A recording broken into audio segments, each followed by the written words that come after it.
Alright everyone, welcome back to Restaurant Simulator 2021. Let's get back into it. We got a new restaurant or something. Oh yeah, we're on a train now, I guess. I forgot about that. Tourists. Oh yeah, that's a mechanic, isn't it?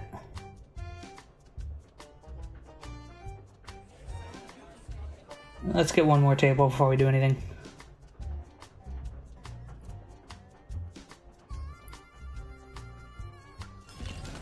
Okay, I see that that's gonna be a mechanic they're bringing back.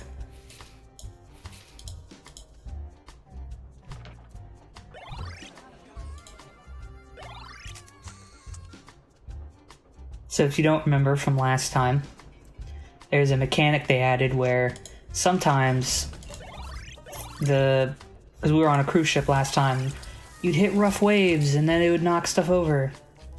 I guess now we're doing it where the train tracks get messed up. What are they eating? A steak? That's what it looks like.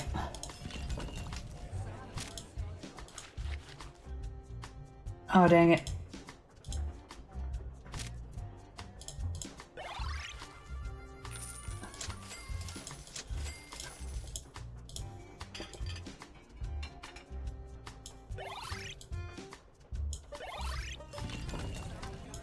Oh, come on. You didn't even have anything to spill.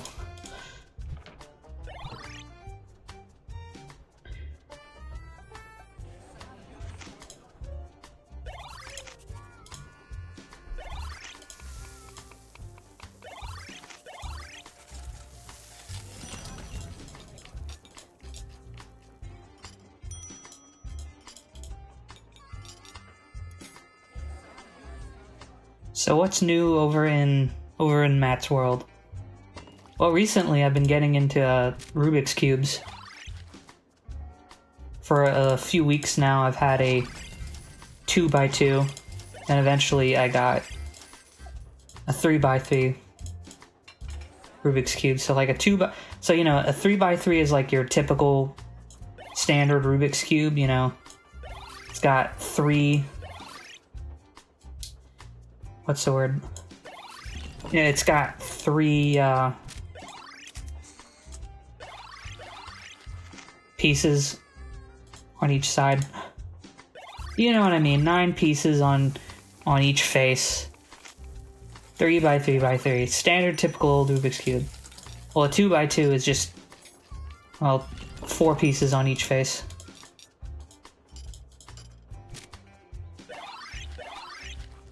And then recently, I've been learning how to do a 4x4, which is actually kind of similar. The main difference between a 3x3 and a 4x4 is you start solving a 4x4. Really? Okay. You start solving a 4x4 by like breaking it down into you break it down to a point that it can be solved the same way as a 3x3. So like it's 4x4, which means there's 16 pieces on each side, right? And what you do is that you get the 4 pieces that are in the middle of each face, all one color, and those act like the center pieces of a 3x3. And then each pair of edge pieces, you would you match them up to be the same color, and those will function like the edge piece on a regular Rubik's Cube, and that covers 12 pieces of the cube, and then your 4 corners are treated the exact same way as the corners of a regular Rubik's Cube.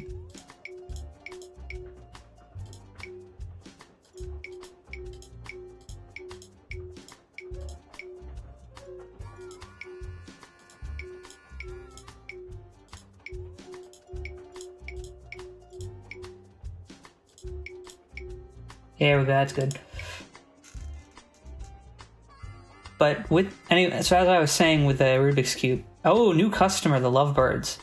They will only sit at a 2-top table. Okay. They're pretty patient, but if you leave them too long, they'll start smooching and grossing out of the tables. That's a weird mechanic. I guess they just figured, well, we gotta throw somebody in to take the place of, like, the cell phone addicts. That's just weird.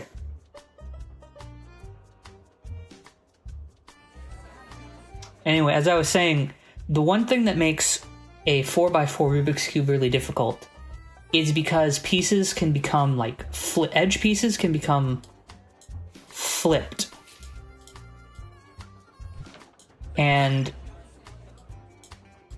when that happens, so basically, like, imagine you're trying to make all the pieces on the yellow side of the cube the same.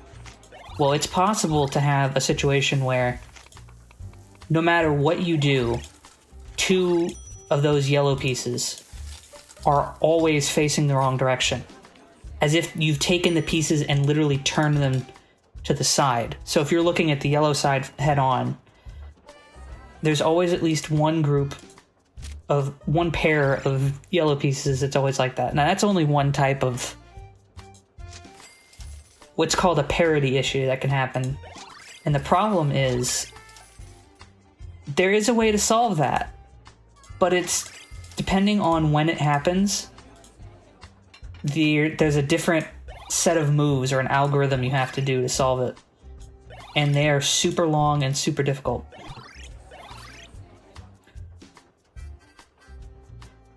I'm not gonna lie, I'm almost tempted to buy a 5x5 because I've heard essentially every time you go up a size in a cube, the strategy pretty much always remains the same. Break it down to a 3x3 state and then solve it the same way you do a 3x3. But then but all the even number cubes can run into parity issues, which is what I was describing, where, like, a pair of colors or a pair of side pieces just get flipped. I don't know if that can happen on the large odd numbered ones. I guess I'm just assuming it can. I'm assuming it doesn't, rather. I don't know. I'll find out if I ever get a 5x5. But I have a word of warning. If you don't own a Rubik's Cube and you're thinking about getting one, whatever you do, do not buy an official Rubik's Cube. They're awful. So what I have are called speed cubes, because apparently that's a thing. Speed cubing, where people solve Rubik's Cubes as fast as they possibly can. So my cubes are like speed cubes. They're designed to be as smooth and as fast as possible.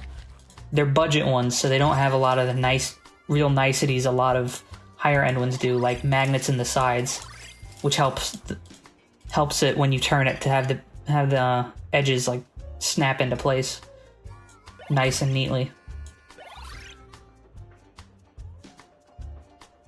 But yeah, you are probably better off buying, like, a cheap budget cube than buying an official Rubik's Cube. And they're cheaper too. The ones I have are cheaper.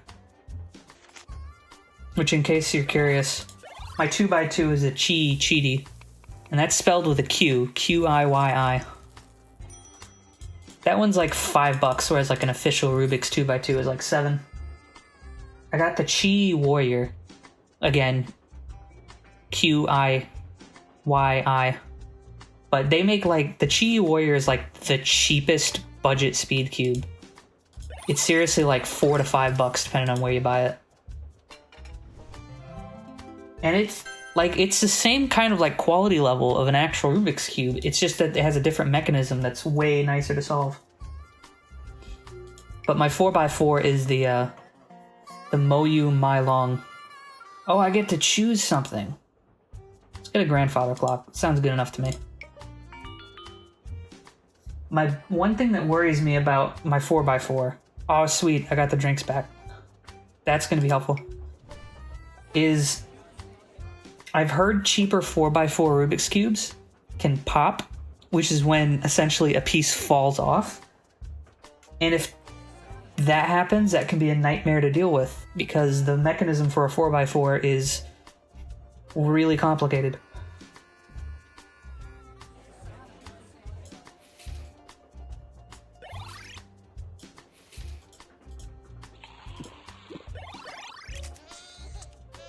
Oh no.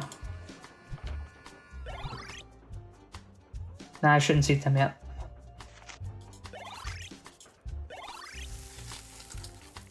I'm not gonna put myself in that situation.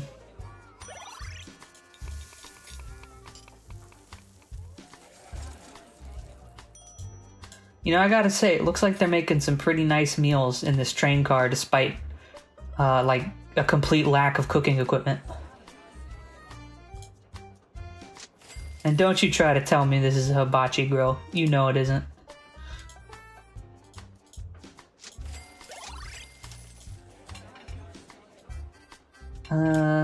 Oh, messed that up, oh well.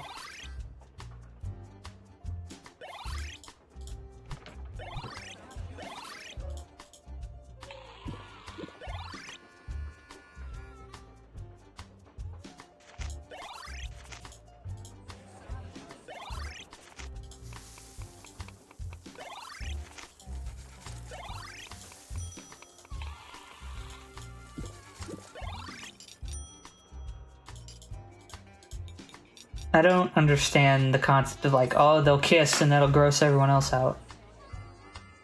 It's just an odd concept for like, oh, how do we make something more difficult? Oh, they're getting angry, please don't leave.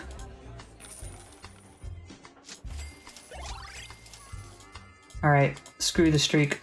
We gotta seat them immediately.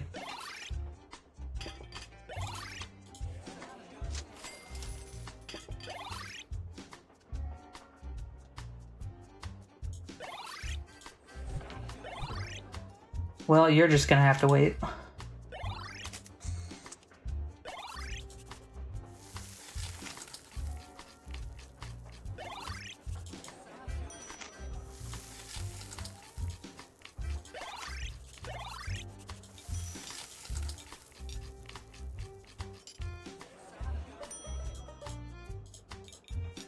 I might not be able to do anything. They might just leave.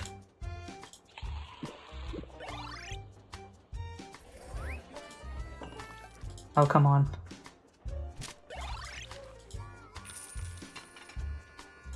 Well. Hopefully it doesn't matter too much.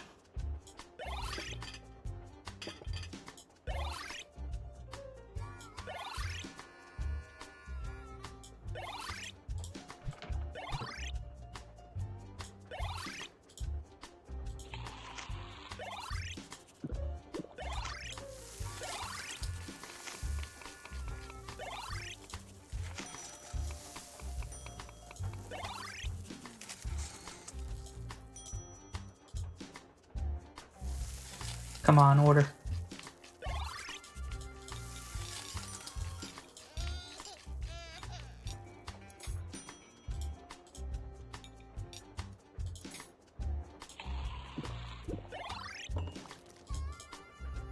Oh no. Might have screwed myself out of getting whatever the expert goal is. Oh yeah, no. There's no way I make an expert. But you know what? We'll come back to it later.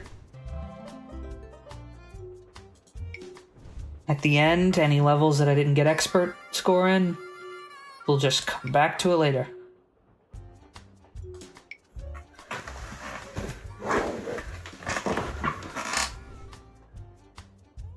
We're going over a rough section of track. You already were. You've already presented this mechanic to me. You've already made me deal with this, and now you're gonna tell me about it.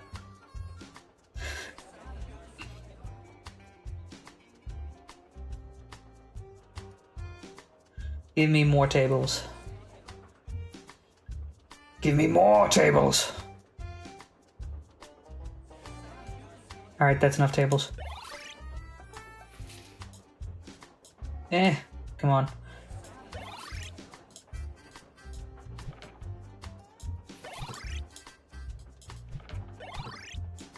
Ah, dang it. Screwed that up. Oh well. We will just have to deal with it.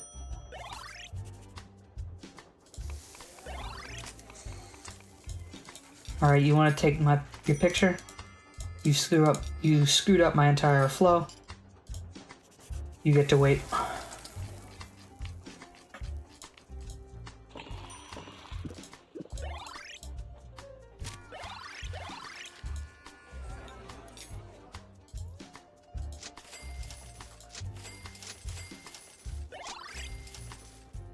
This is maybe manageable.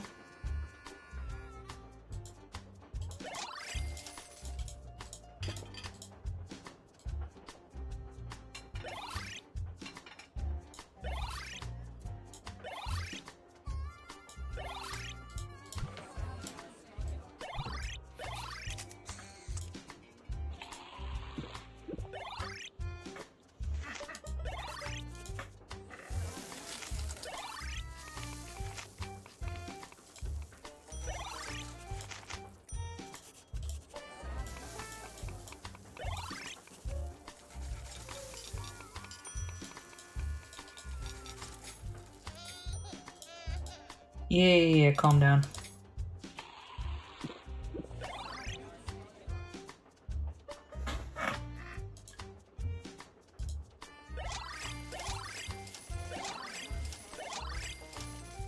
Come on, hurry up.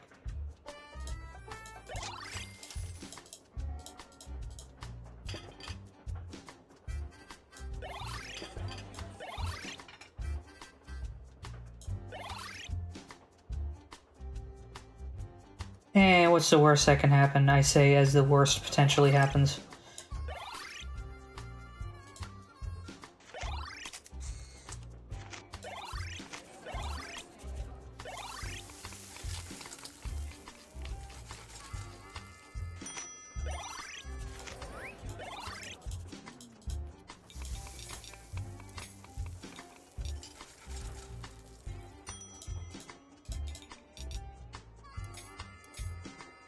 Oh, please don't get too angry and leave. I don't want you to leave.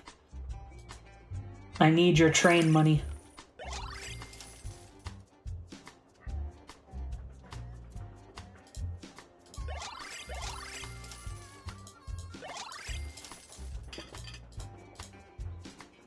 Okay.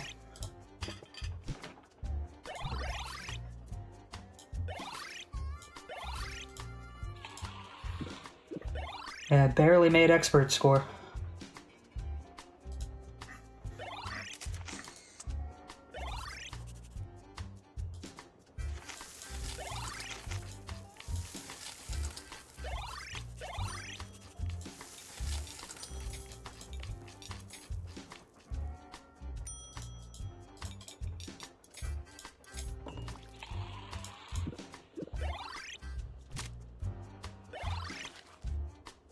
Oh, look at that. They tell me, we're going over a particularly rough patch or track here. Stuff's gonna get knocked over. Haven't run into that once.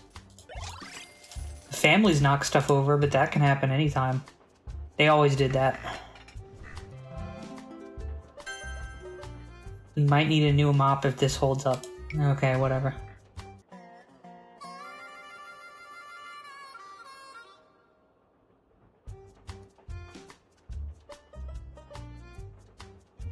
Ooh, look at there.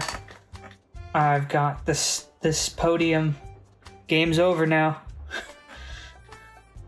Ooh, chandelier lights. Let's get some nicer tables.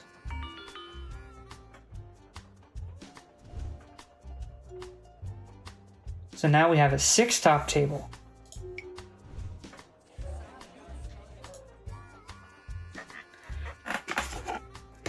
My favorite mechanic in the entire game. Not because it's good or anything, but it's just because it makes the rest of the game a breeze.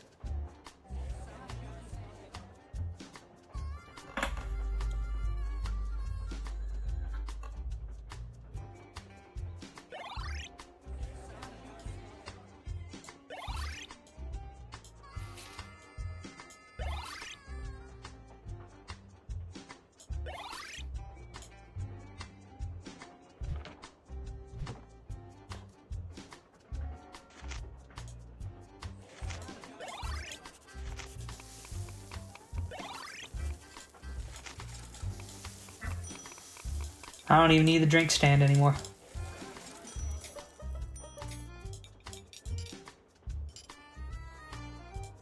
See, when you got downtime, when you're waiting for people to finish eating, just go to the podium, keep everyone happy. That's the name of the game now.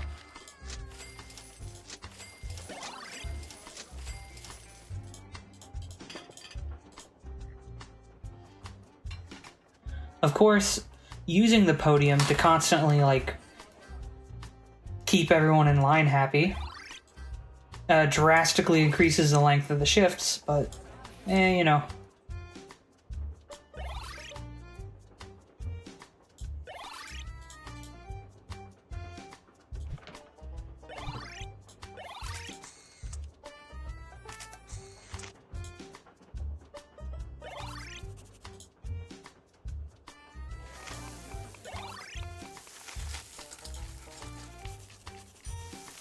And there we go.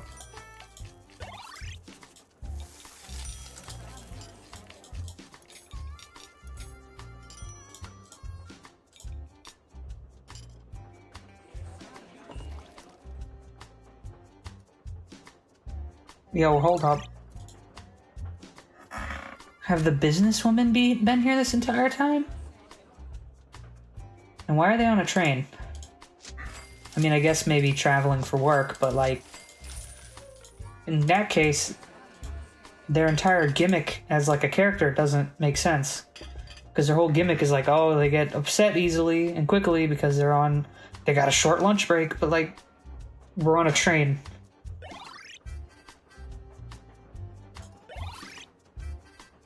Taking a little bit longer for lunch is not going to get you to your is it going to keep you from your destination?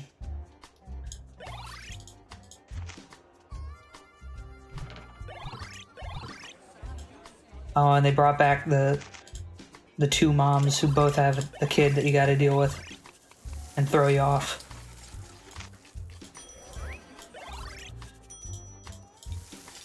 Slowly but surely, every new gimmick they've added in this game is coming back to me.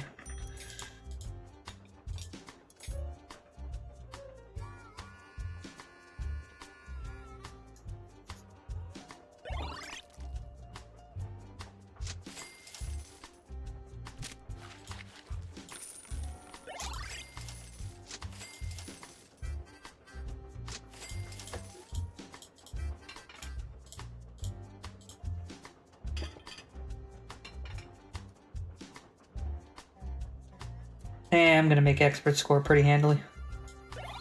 I don't have to worry about keeping everyone happy in line.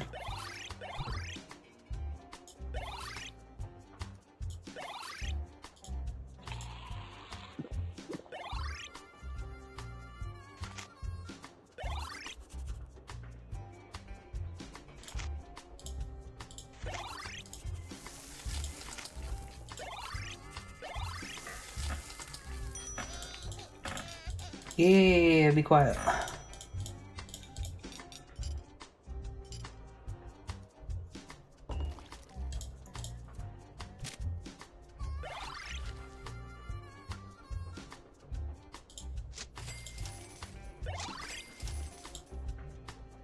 You know, all this cleaning with the mop makes me think of like Logan's Roadhouse. You know, it's that restaurant where they let you toss peanut shells on the floor. I wonder how much of a nightmare that's got to be to clean. Wonder how frequently they clean it. Oh, I can be orange now. Orange. Oh, no orange apron? It's more of a yellow than an orange, but I guess it'll do.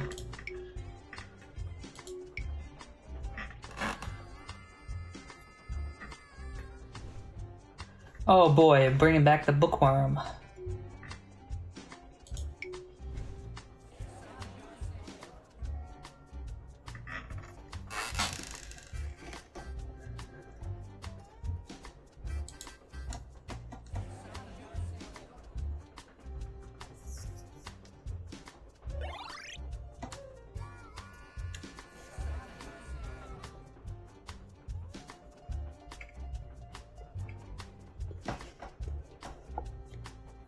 Let's see if we can get at least one more table before we do anything.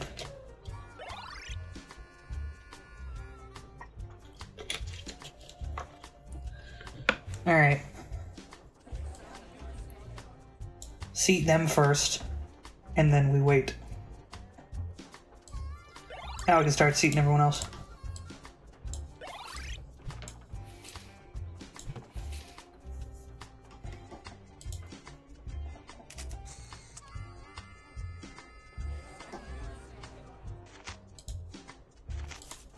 Looks like I timed that correctly. Also, what is this table placement? I mean, I know you got 5 tables, but like, I mean... Such a weird arrangement to make them in the shape of a wiener and balls.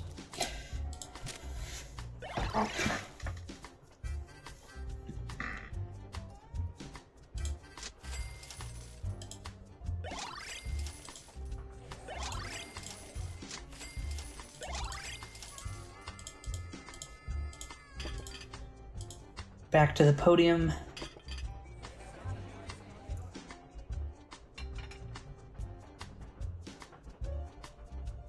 Oh no, they're getting upset. You think I'm in the service industry to make people happy? No. They can wait.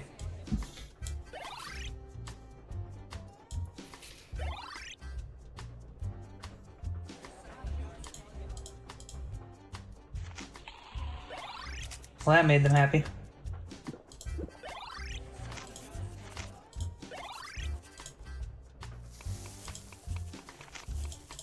Perfect timing.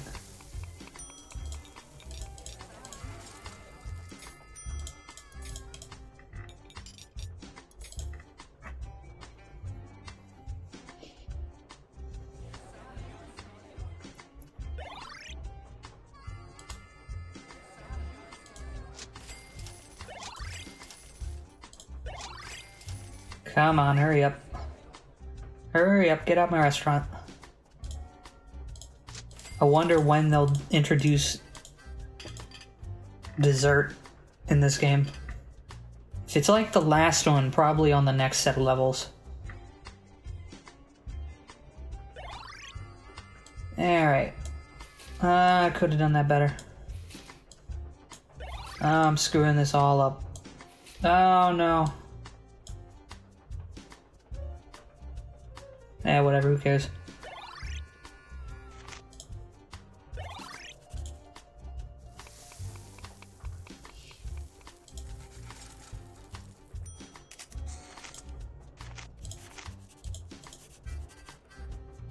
Well, I guess in this instance, the drinks will help. I don't know, I don't think I really need to care about keeping them happy. We got 4 hearts.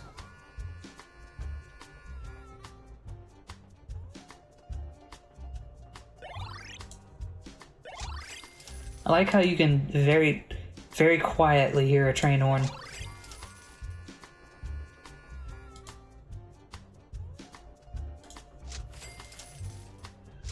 Also, poor Flo.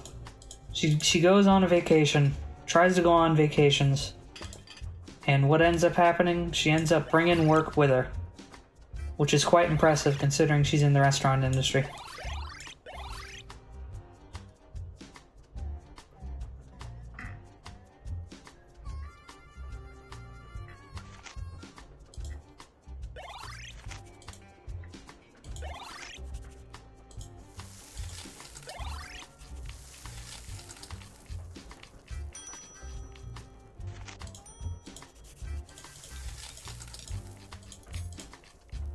If I make expert score, it's gonna be just barely.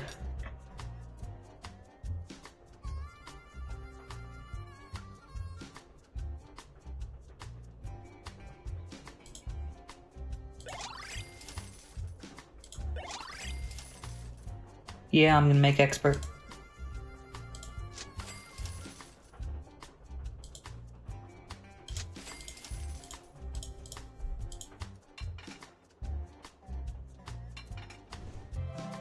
Outstanding. Those bookworms loved the place. I'll bet we'll attract even more. Sure we will. Let's get a new countertop. Yeah, now that's fancy. The lights inside the train blew a fuse, and they aren't going to get them fixed until the shift is over. What is the point of this? It doesn't even make anything more difficult. You can still see everything. It's just that, oh, we adjusted the brightness. It's only... we put a blue tint over your cursor.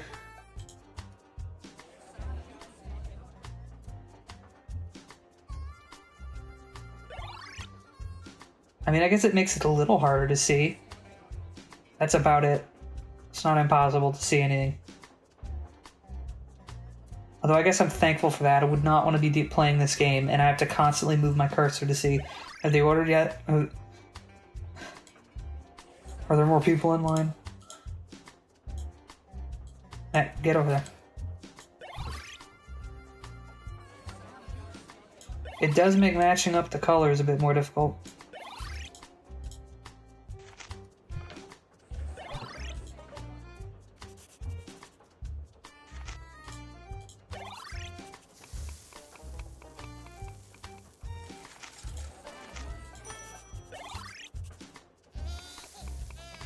Yeah, I'm getting to you.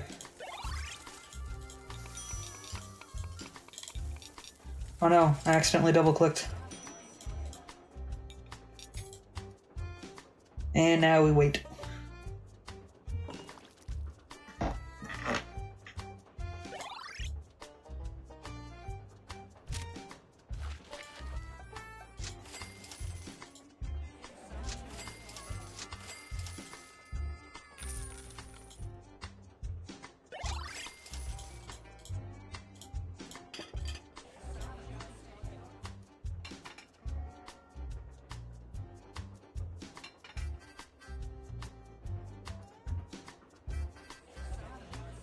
Oh no, the line's getting pretty long. I think it'd be an interesting concept if they had it like, here's this type of customer, they're really impatient. If the line is too long, they won't even stick around, they'll just leave.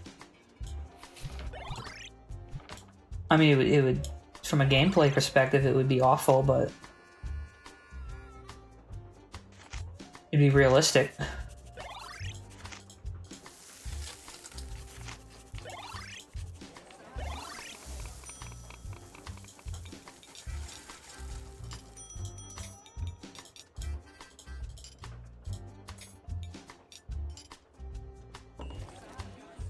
Oh, come on, can you at least give me a moment?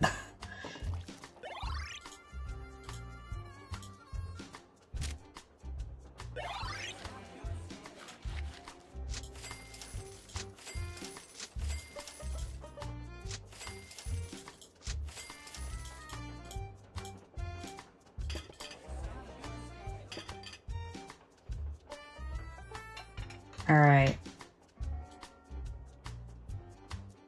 You can go right there. I should have seated you first, but whatever.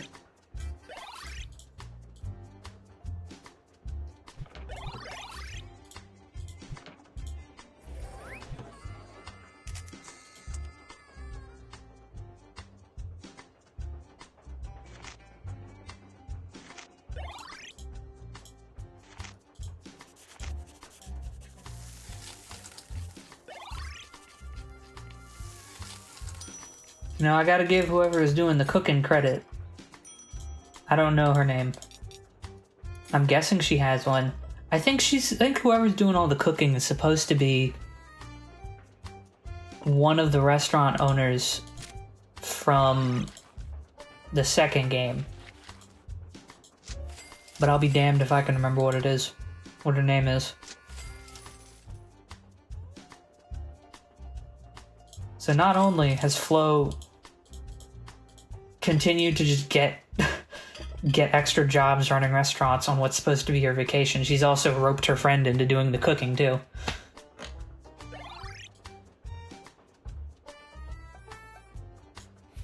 Yeah, whatever.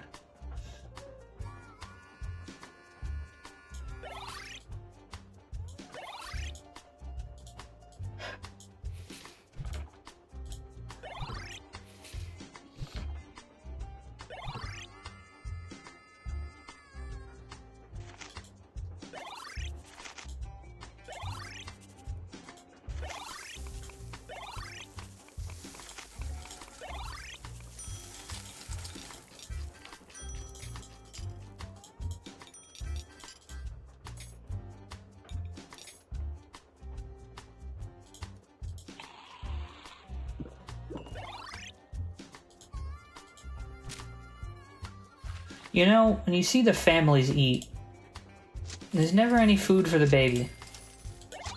Wonder what's up with that.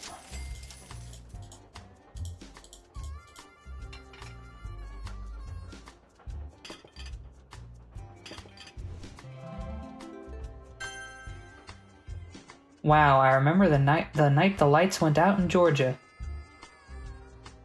What the fuck does that mean?